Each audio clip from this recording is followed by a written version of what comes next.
Hello, ఈరోజు నేను mutton biryani prepare చేస్తున్నాను. ఫస్ట్ దానికి బగారా రైస్ ప్రిపేర్ చేసుకుంటున్నా. First rice నానబెట్టేసాను.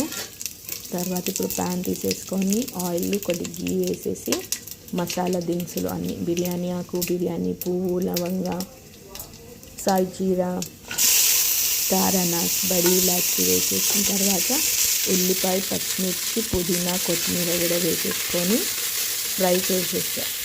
ఇప్పుడు మళ్ళీ దీంట్లో లవంగాలు, ధనియా పొడి, కొద్దిగా పెప్పర్, కొద్ది గరం మసాలా, సాల్ట్ ఇవన్నీ వేసేసుకొని ఫ్రై చేసుకున్నాను.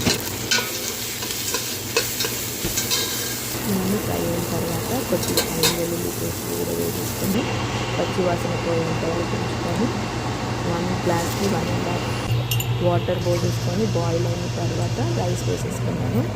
ఇప్పుడు మటన్కి గ్రేవీ కోసం కొత్తిమీర, పుదీనా, ఉల్లిపాయ, పచ్చిమిర్చి, ఉప్పు వేసేసి మిక్సీ వేసి పక్కన పెట్టుకొని మటన్ వేసి వాష్ చేసేసి పక్కన పెట్టుకున్నాను. కుక్కర్ వేసుకొని ఆయిల్ వేసేసి ఉల్లిపాయలు వేసేసి కొద్దిగా సాల్జీరా వేసాను. అది మగ్గిన తర్వాత కొత్తిమీర, పుదీనా, పచ్చిమిర్చి, ఆనియన్ వేసిన పేస్ట్ వేసేసుకొని మంచిగా ఫ్రై చేసేసుకోండి. ఇప్పుడు అది కొద్ది పచ్చివాసన పోయిన తర్వాత దీంట్లో కొద్ది గరం మసాలా, పెప్పర్ పౌడర్, ధనియా పొడి, జీలకర్ర మెంతుల పొడి, ఉప్పు ఇవన్నీ వేసేసుకొని మంచిగా ఫ్రై చేసుకోవాలి. ఇదంతా ఫ్రై అయిన తర్వాత బిర్యానీ కూడా కొద్ది జింజర్ గార్లిక్ పేస్ట్ ఎక్కువనే వేసుకోవాలి.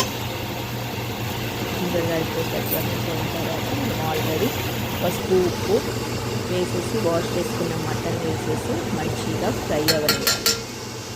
మటన్ అంతా ఆయిల్లో పోలిన తర్వాత కారం వేసేసి మంచిగా కలిపి ఆల్రెడీ మనం కొత్తిమీర, పుదీనా చేసి మిక్సీ పట్టుకున్న జార్లోనే వాటర్ వేసి ఆ వాటర్ పెట్టి ఒక 5 విజిల్స్ ఇచ్చాను. 5 విజిల్స్ మంచిగా ఉడికింది. ఇంకా లాస్ట్కి కొత్తిమీర వేసుకొని ఆ మటన్ ఏంటంటే దగ్గరికి వచ్చేలాగా చేసేసుకోవాలి బిర్యానీకి. ఇది నా స్టైల్ బిర్యానీ, నేను ఇలానే ప్రిపేర్ చేస్తా. చూసారా, బగారా అన్నం అయిపోయింది. మొత్తం బగారా అన్నమే వండుకున్నాను. దాంట్లో ఇప్పుడు ఏంటంటే హాఫ్ లేయర్ తీసేసి ఇప్పుడు మనం ఈ మటన్ని దగ్గరికి చేసుకున్న మటన్ని ఈ మధ్యలో పెట్టేసేసి మనం మీద మళ్ళీ రైస్ తోటి కవర్ చేసేస్తా. ఇలా కొద్దిసేపు ఉంచిన తర్వాత ఇంకా సర్వ్ చేసుకుంటే ఎమ్మి మటన్ బిర్యానీ రెడీ. ఇది సింపుల్గా అయిపోద్ది ప్రాసెస్. ఇలా చేసుకొని ట్రై చేయండి. Thank you.